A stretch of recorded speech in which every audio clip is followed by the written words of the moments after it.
My name is Kathy, and today I'll be discussing how to use homeopathic remedies on ailments, continuing with eye ailments that start with the letters P through W.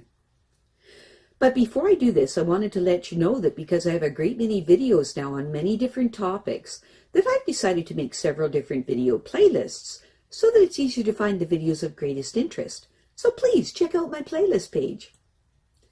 Please refer to my How to Use Homeopathic Remedies video before using the material in this video. I'll be discussing how to use homeopathic remedies on specific ailments, but I've broken these ailments into categories for easier reference. I'll begin with ailments of the mind and emotions, then I'll move on to ailments of the brain and nervous system. Then I'll address issues with the skin, nails, hair, eyes, ears, nose, teeth, gums, lungs, respiration, ailments of the heart, blood circulation, ailments of muscles, bones, and joints, esophagus, stomach, duodenum, small and large intestines, liver, gallbladder, and pancreas, then ailments of the kidney and bladder, then ailments specific to women, and then specific to men. Then issues of the hormones and metabolism, and then I'll address the issues of homeopathic remedies on infections and infestations and the immune system. Then issues surrounding fertility and pregnancy and surrounding childbirth and postnatal problems. Then homeopathic remedies that address special problems in infants, ailments and diseases in childhood, and special issues of adolescents, and finally special issues of the elderly. Constitutional treatment involves treating the totality of the individual person. Everyone is a unique individual with a unique physiology that responds to substances differently. In homeopathy, it's recognized that people will react strongly to certain remedies, and as a result of this, can be loosely placed into different categories called constitutional types. Homeopaths talk of, for example, phosphoric types. These are people who react strongly to phosphorus, or arsenicum album types, those who react strongly to arsenicum album. The belief is that people of one type share similarities in terms of body shape, character, and personality, and the sorts of diseases from which they suffer. As an example, nature-mirror people tend to be pear-shaped, have a dark complexion, be fastidious and rigid in personality, and keep themselves to themselves. They also crave salt and suffer from constipation. As another example, lycopodium types tend to be tall, gangly, and of stooped appearance, with an anxious expression and a craving for sweets and a propensity to produce intestinal gas. Of course, constitutional types have their limitations. In reality, each person is an individual, and so there are as many constitutional types as there are human beings, and an account must be taken of the sum total of the person's inherent predispositions, past illnesses, diet, general reactions to the environment, intellectual and emotional features, and general attitude towards life. This is what is meant by constitutional treatment.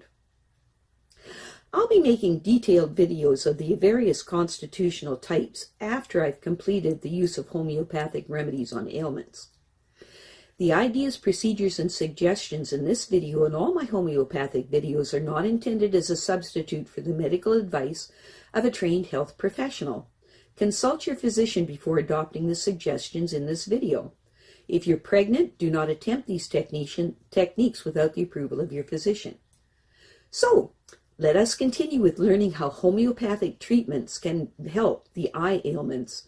Today, we will continue with eye ailments that begin with the letter P through W. Pain in the eyes. Eye pain, as distinct from soreness, tenderness, or inflammation, can be a symptom of meningitis or a brain hemorrhage. The pain is felt behind the eyes with a severe headache. The eye pain is made worse by bright light or bending forward, and the person is drowsy or confused. If either condition is suspected, call 911.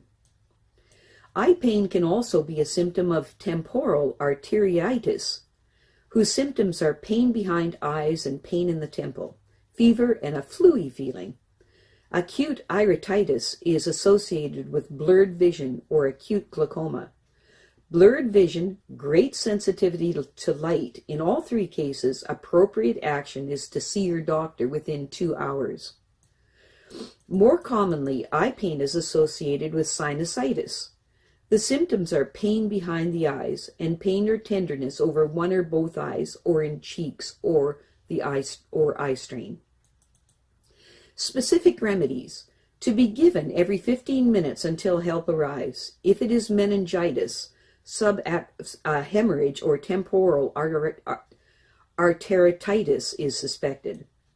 If the person is feverish, fearful, tense, and has a severe headache, use Aconite 30C. If symptoms follow an injury to the head or eye, use Arnica 30C. If there is great pain that is made worse by the slightest movement and the person is very drowsy, use Bryonia 30C. For high fever, face red and hot, eyes wide and staring, and the person is delirious, use Belladonna 30C. For pain and stiffness in the joints and a fluey feeling, and the person is not at all thirsty, use Gelsemium 6C. Squint or crossed eyes. Squint or crossed eyes is defined as one eye looking directly at the target object while the other looks elsewhere. In adults, a lack of coordination occurs either because the eye muscles themselves have been damaged or because the motor nerves that control the eye muscles have been damaged. The brain, used to receiving and combining two very similar pictures, cannot cope with two very different pictures, so the person sees both. In most children who squint, the brain simply ignores information from one eye, and only information coming from the other is seen. If efforts are not made to correct the squint, the unused eye becomes lazy and, in effect, useless. If you start seeing double, see your doctor. Treatment of the underlying cause may solve the problem. If not, the options are prismatic glasses, surgery, exercises that force the lazy eye to work, and constitutional homeopathic treatment. Specific remedies to be taken 3 times daily for up to 2 weeks. Use Gelsemium 6C. If Gelsemium does not help the lazy eye, use Alumina 6C. Stye. A stye is an infection that develops at the root of an eyelash. It looks rather like a boil to begin with, then develops a head of pus. It is red and painful, and usually clears up of its own accord within 7 days. For recurrent styes, conventional treatment is antibiotics. The homeopathic approach is constitutional, intended to boost general resistance to infection. Specific remedies to be given every hour for up to 10 doses. Use Pulsatilla 6C. If Pulsatilla produces no improvement, then use Staphisagria 6C. Self-help. To disperse a stye, try hot spoon bathing. Wrap cotton wool around the handle of a wooden spoon, then repeatedly dip the handle in very hot water and then put it against the stye. You should not try to burst the stye by squeezing it. Tighten up on personal hygiene, for example. Never touch or rub your eyes with dirty hands. Twitching eyelids. A twitching eyelid is a brief flickering of one eyelid with no other signs of twitching or trembling. It is usually an indication of tension or tiredness and nothing to worry about. Constitutional homeopathic treatment would be appropriate. Specific remedies to be taken every 4 hours for up to 6 doses if the twitching persists. For twitching of the eyelid only, use Codeinum 6C, that's Codeinum 6C. For twitching of eyelid and eyeball, use Agaricus 6C.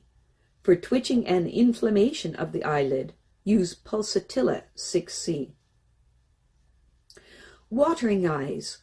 Continuously watering of the eyes is fairly rare, and usually the cause is blockage of the tear ducts due to infection or injury, especially injury to the bridge or side of the nose.